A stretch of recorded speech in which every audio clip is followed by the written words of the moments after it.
খুব গভীরভাবে আমার খুঁজতেছেন, দেখি দেখি উনি কী চিন্তা করতেছে। না, উনি কি আমার খুঁজে পাইবে আজকে?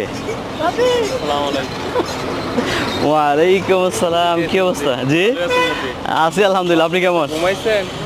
আজকে ঘুমাইতে পারি না, আজকে রাত 2টার পরে বাসায় গেছি। 2টার So, পরে? জি, তো ঘুমাবো কিভাবে? এখন মুদির আপনি যে কইলেন যে 10টার সময় জায়গায় থাকার জন্য, এখন কয়টা বাজে মুদির? আহা, এই কথা আর বললেন না, বাজে 1টা। এই কথা আর বললেন না। আসসালামু আলাইকুম ভাই, ভালো আছেন?